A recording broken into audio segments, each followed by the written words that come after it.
Next session is about the JavaScript Fuzzing by Gary Kwong. Gary is an engineer from Mozilla Corporation's Mountain View office. Yeah, so I pass the time to Gary. All right, thank you, Sammy. Hello, everybody. I'm Gary. I actually come from Hong Kong. So if you want to ask me any questions in Cantonese, no problem. I'll translate on the fly. So for foreign friends who don't understand English, may I speak a few sentences in Cantonese? 咁大家好，咁其實我啲廣東話咧都算 OK 嘅。咁以前咧我曾經咧亦都係講過Fuzzing呢一個 topic。咁咧就如果你有啲咩問題咧想問咧，請即管問。咁我亦都知道，身為一個亞洲人咧，有時喺一個 lecture 嗰度問問題咧，可能有少少怕醜嘅。咁請你唔好覺得怕醜，係咪當係一個 conversation 咁嚟到傾偈咁就得㗎啦。好，唔該晒 ，thank you。All right, yes question。呢邊個 project 個出字唔係好清，咁睇下方唔方便睇到啦？你放大啲字嚟個，方便睇。All right, the request was to increase the font size. Thank you. Okay, so basically a little bit more about myself. I'm a senior security engineer working out of Mountain View office in America. I've been there for about 6-7 years now. Always been working on fuzzing, but at the same time I also take profound interest in sharing my knowledge that I've gained with Asian people. So thank you HKUSCon organizers for having me here. That said, this is going to be more of a demonstration. I won't talk too much about fuzzing. I won't have slides, because for that you can refer to my previous slides and notes. I think there are also video recordings of me speaking in English, Cantonese, and Mandarin over the past 2 to 3 years. Alright, so if you have any particular questions pertaining to fuzzing in particular, like what it is, how is it useful for me, why would it be useful for me, how effective, efficient it is, please refer to those slides. Alright, I won't cover so much of that right here. That said, I do have notes that I'll follow, and feel free to go to this particular GitHub page, github.com/nth10sd, which is my nickname on GitHub, /practical-javascript-fuzzing. And because I go to different conferences and I give the same presentation a couple of times to refine it. So if something happens during this first time ever live demo from me, please be mindful. I do have a bunch of snapshots in my VM to skip past portions which might show errors at some point. That said, are we ready? Yes, ready? Okay, so well, here goes. That said, as we begin this presentation, there's some stuff I want to give everyone a heads up. There are a bunch of projects involved, of course. Mozilla Central, which is the main code base for all, if not most, Mozilla projects, including Firefox. I do have the main harness for fuzzing, which comprises a bunch of projects. JS1Fuzz, which is the main fuzzer. You can see there's an original blog post from 2007 from this guy called Jesse Ruderman, whom I've had the privilege of working with for many years in the past. So there's a lot of things to read there on your own time. At the same time, there's also a bunch of tools that are all integrated into the same harness, like for example Bisect.js, which goes back in time to figure out exactly which patch caused the problem to appear. Alright, I will also show a demonstration of Fuzz Manager, which is a reporting tool that consolidates all of the bugs found by our different projects. And I will show a quick demonstration in the demonstration later on how to get our project to report to it. Alright, it's written by Christian Holler, also part of the Mozilla Platform Fuzzing team. Now, part of you guys may think like, why should I do this?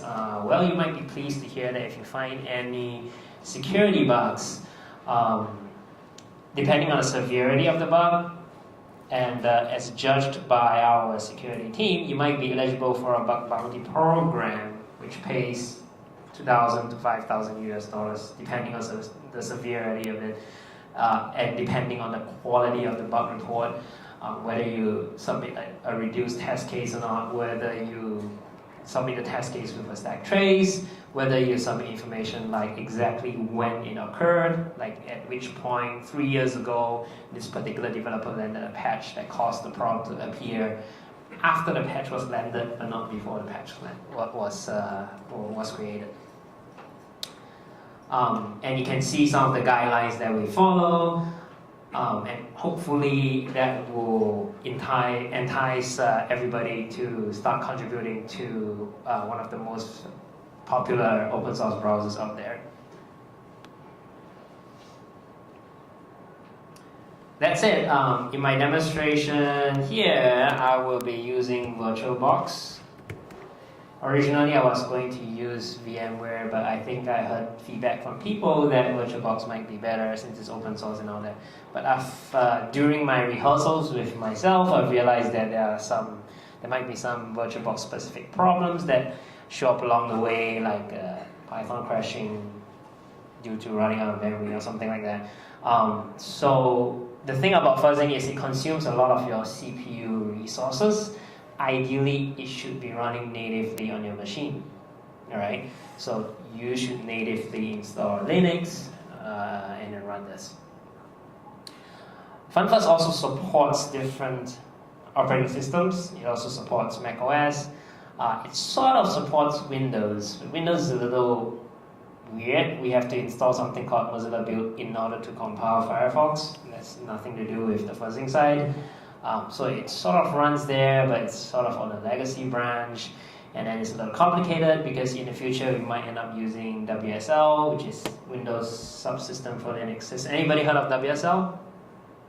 Quick show of hands. All right, some of you guys. All right. Well, it is actually, for example, this. This is WSL. Let me increase the font size. Increase the font size. There you go. All right. So, for example, if I just type Python and then I import OS, is it os.name? No, import platform, and then you name it, and you can see here's the Microsoft kernel. This is actually WSL, and it actually runs here. But of course, I can also do the same thing here in my demo that I will use. And you can see that, let's see, platform.uname, and there you go. This is running within VirtualBox. Halfway along this session, because this session will comprise 2 slots, we'll take a short break. And that short break, during that short break, is a good time to ask any questions, say privately, if you don't feel like asking in front of everybody else. I'm more than happy to help you. All right. So, in order to prepare for this VM to happen, for this presentation to happen, I prepared the VM by, of course, installing VirtualBox right through that website here, install the extensions that can be found here. All right. Basically, Ubuntu 18.04 requires it, which, in order to save time, I've actually done it before this. So these are the VM settings: minimal installation, dump updates to reinstall, install third-party packages, set it to 4 processors, 64 gig disk space, and for reference, 6 gig of memory for your VM. Now you may think that this is a lot for a VM. That's true. That's why the idea is you should have it running natively on your box, on your machine. Update, upgrade through apt-get. I've also downloaded a bunch of packages ahead of time. I have also installed my favorite terminal client, which is, in this case, Terminator, and allows me to do cool things like split it into 2. So it makes for a quick multitasking. That's the right thing to say. I also cloned Mozilla Central ahead of time in /trees directory. I know you are free to create it in your own directory, but I think parts of the harness still rely on it being into the /trees. So that's just the location for reference. And you can see that the cloning is actually done because there are all the files present there. And then I installed Rust because that's the requirement for bootstrap.py, which is the native bootstrap script for Mozilla compilation to take place. That's all found in MDN documentation, the official documentation for compiling and developing on Firefox. So a bunch of things that I did ahead of time. I also have a test case for a particular bug that has not been fixed in advance. For example, this is an actual fuzz bug that I found, and I probably have to make it bigger. So you can see it's a nice small test case. It has a backtrace. It has a revision, compile with certain configuration parameters, run with certain runtime flags. These are all information that the developer needs, in addition to a bisection result. So this is what I mean by this patch causing the problem to appear after it landed, but not before it landed. Usually, it's the cause. Sometimes it might just be the patch that causes the problem to appear. All right, so it's up to the developers to decide. And usually, if they are the one that the harness pointed to, even if they don't know how to fix the problem, they might know who else might be able to fix the problem, or they might be able to know where the problem would lie. All right, so that said, let's go back, and then the VM was restarted because you upgraded a bunch of apt-get packages. Now that said, let's go. Ooh, it's gonna be fun. I think I've downloaded Bootstrap, so I'm gonna run it.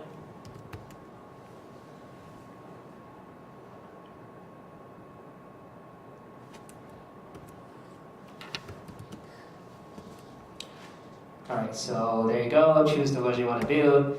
Number 2, run a bunch of apt-get installs. Let's make it bigger. And you can see that I've already gotten them, so you'll just be installing them. And all this you can follow the video, follow the recording when you're home. And then that's more. It's all part of these prerequisites.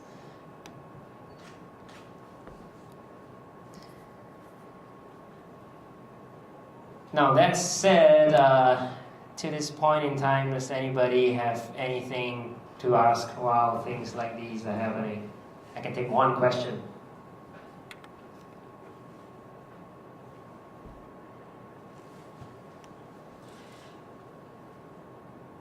Anybody? No?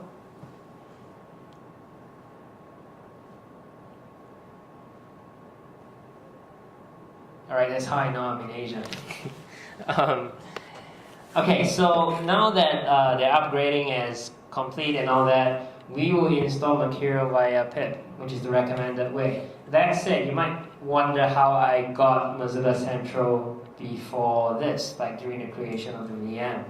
And I've documented in the notes that I actually installed my apt-get, I cloned it, and I removed. So ideally, we should use pip because that ensures that you have the latest version of Mercurial every time. Sometimes the releases of Mercurial, which is a distributed version control system, something like Git, they fall behind. The versions fall behind apt-get. It doesn't update as frequently. So pip is actually better in this aspect because it goes through PyPy, which is the canonical place for all the Mercurial, for all the Python packages to happen. All right.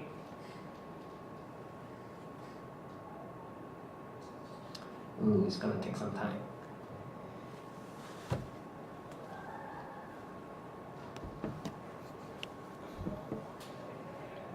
So while that is happening, I can talk a little bit more about the different directories that we have in FunFuzz, the different components. For example, in the source,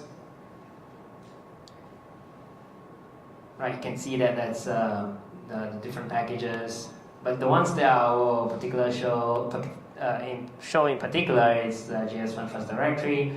And here you can see the structure. For example, let's go to the file that generates the grammar of JavaScript.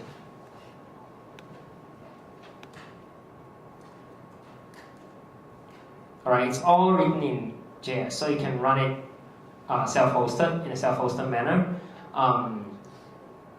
Running these individually don't work. The harness will concatenate them together. We'll add them together in one giant file and then run it from there. But you can see that there's some structures that are generated here. So a lot of this is really, really technical, and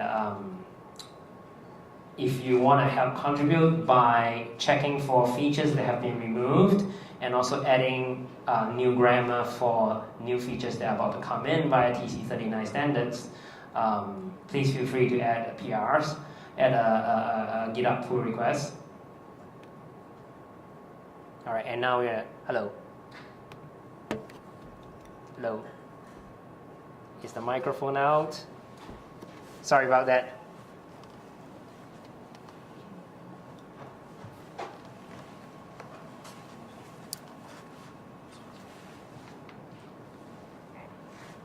Hello, hello. Maybe I'll take another one.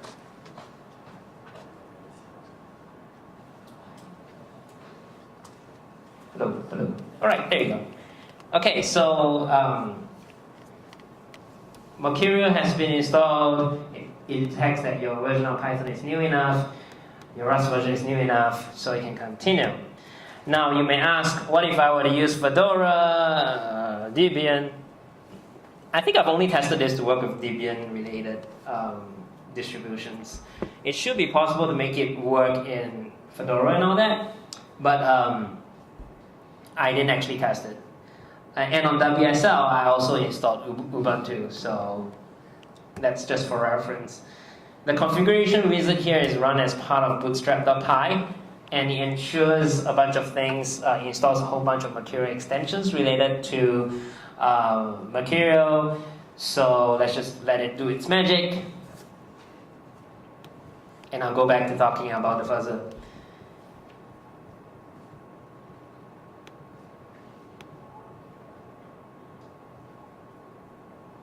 For example, in this file, test.smjs, it will test SMJS related stuff. And SMJS is the predecessor to WebAssembly. Has anybody not heard of WebAssembly? So most people have heard of WebAssembly. Allows compiling code to JavaScript to be run on the web, so you can actually run C-like code, C++-like code on the web.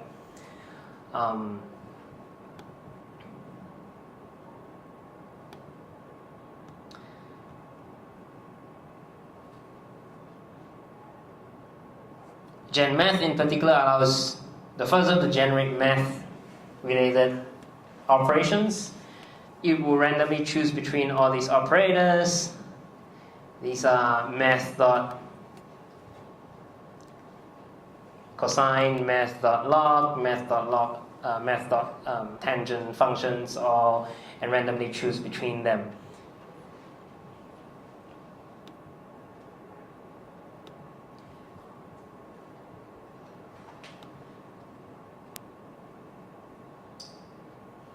So that's JS1 first by itself.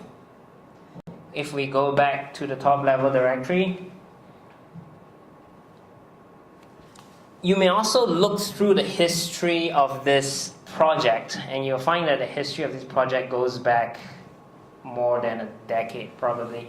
So some of the code is old, and my most recent endeavor has been to clean out a lot of old APIs to simulate sub-processes, that now we have the nice sub-process package in Python 3 or sub-process 32 in PyPy for backward compatibility with 2.7.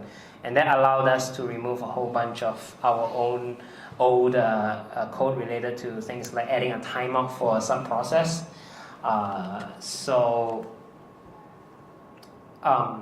you can see that things are still happening. You can go to commits and you can see the progress that's been happening over the past few weeks / months / years. With that said, you can also see that the code coverage is only between 45 to 50%, and I am working to get that number up.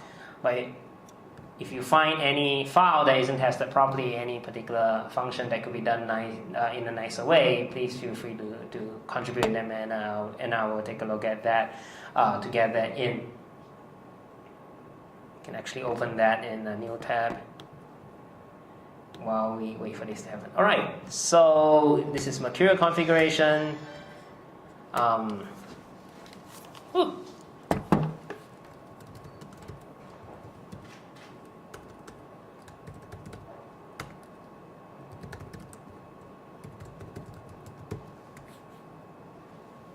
And we can enable some of these features. There are some things that I choose not to enable because I have not tested with them. It's all listed in the notes here. All right, we reject some of them for now. Some of it I can take, some of it I haven't really tested. No to evolve, yes to logging, no to Firefox 3. All right, sure, install these layers. No, you're not submitting. You don't need push to try, and sure, let's see a diff. And this is all the configuration settings that were done. Write changes, and then fix it, and then it can clone it for you. But because we've already cloned it, you can just move on. All right, so the configuration is complete. So since the configuration is complete, we will install more prerequisites.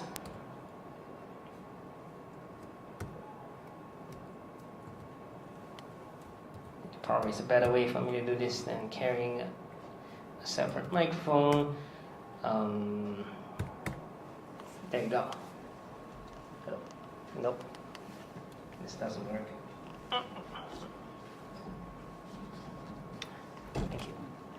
Alright, so this was probably better. Okay, so prerequisites are now installed. We will need to clone it. Clone what? Clone the first repository, which is exactly what I showed in the browser just now. So let's do that here. Git clone.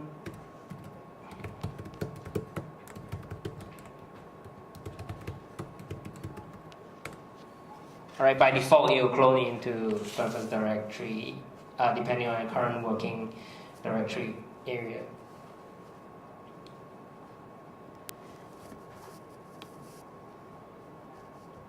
And then you need to be in that directory, so ideally you can just copy and paste this, or you can type this when you're in the first directory itself. It's the same thing. While this is happening, I'm just going to save some time and actually clone the first manager repository at the same time.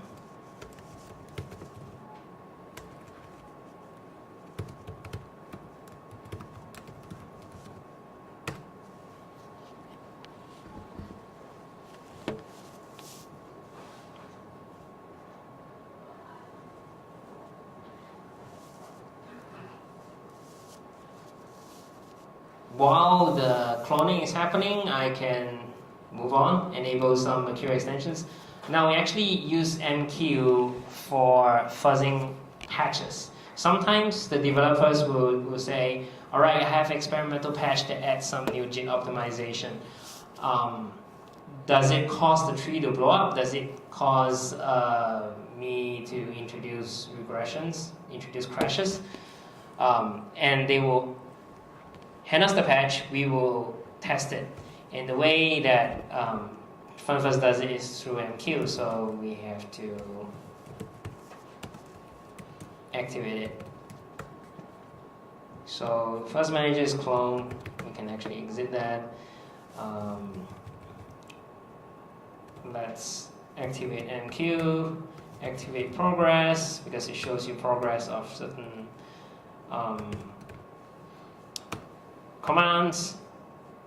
and also purge, which deletes unwanted files, untracked files from the mercurial repository.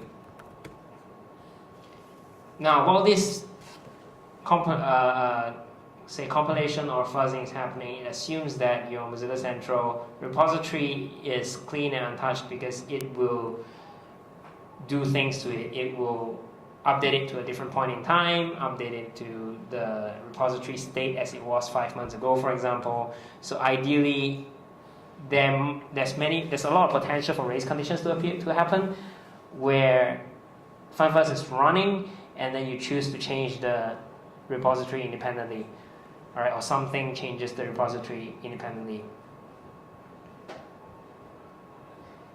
On Linux, you're going to have to do these two things as well, which I am going to do now. And what do these do? Export LD library path,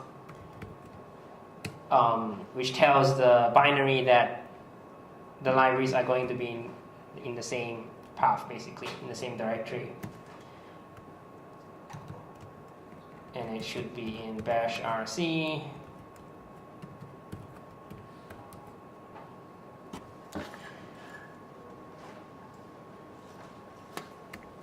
Right, and if you tail that particular file, you can see that it's at the very end here. So this bash rc, in case you're not sure, it will be run as the Ubuntu Linux operating system starts up. Next, we have to generate call files with PIDs. For example, if you don't change this particular setting, call files will be generated with just a core name. By setting it to have the .pid appended, we are able to differentiate between the different types of core files that are generated.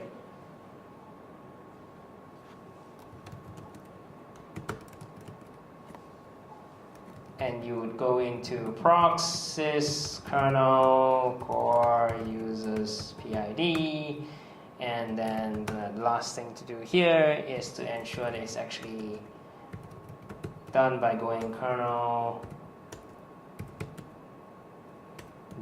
.core users PID equals to 1.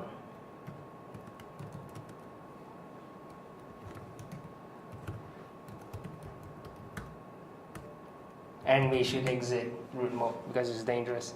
All right, so now everything is done, all right? Before I do a reboot.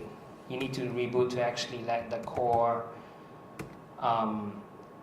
dump things to take effect.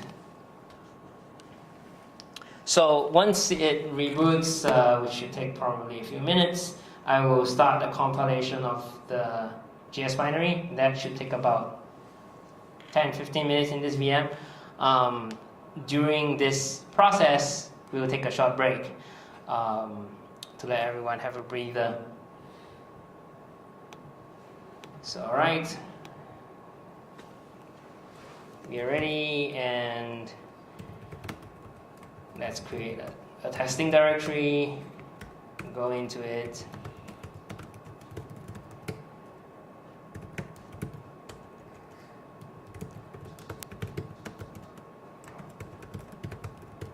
And then we'll compile a debug deterministic shell. So having the JS binary in deterministic mode allows us to run a different set of fuzzers as well. So, oh, I forgot to install the requirements. So let's see. Pip install. Ideally, you could use virtualenv as well, but for the sake of just a demonstration, I will install it in the user mode, --user. So this will pull in a bunch of prerequisites automatically. It will pull in Fuzz Manager client prerequisites automatically, and it will also pull in some of the other packages like Lithium and subprocess 32 automatically as well. All right, while this is happening, are there any questions so far? It's all really heavily technical. You have been warned.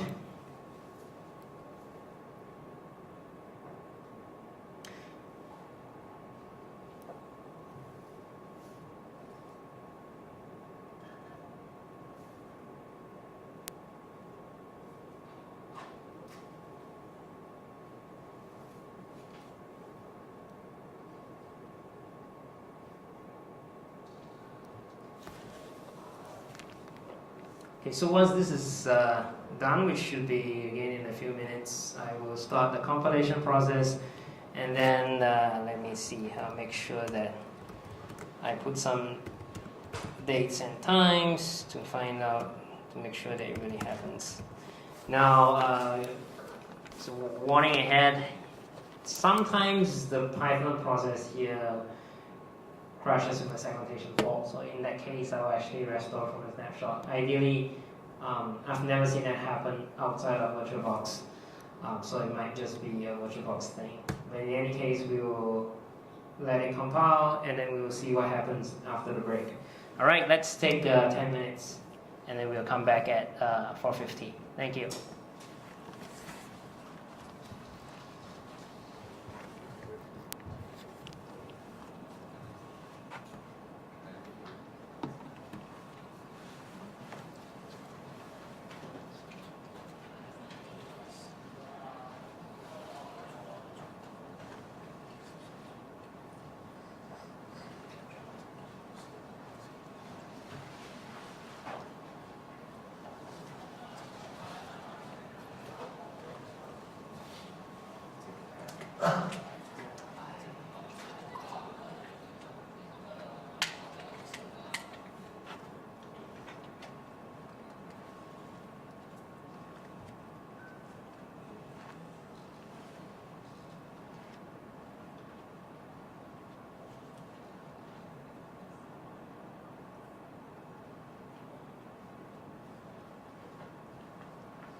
Usually when but I also use EC2. So EC2 is sort of like I don't technically yet, just treat it as they are in my higher bodies or something. But because this is just a demo of these VirtualBox, people don't know need that machine. But ideally you should because testing if you have VM, you actually simulate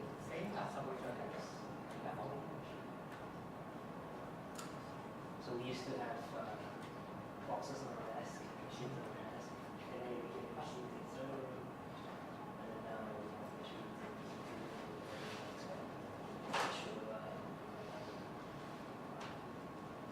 cloud providers.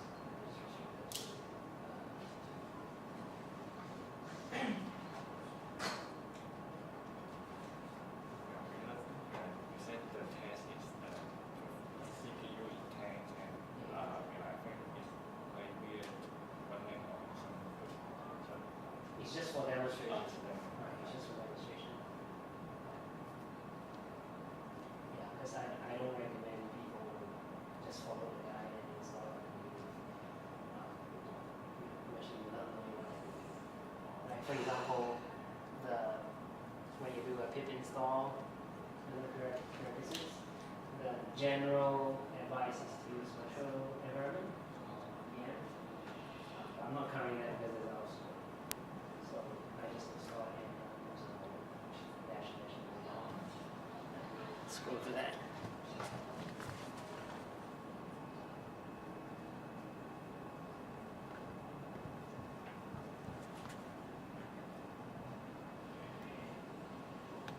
This one.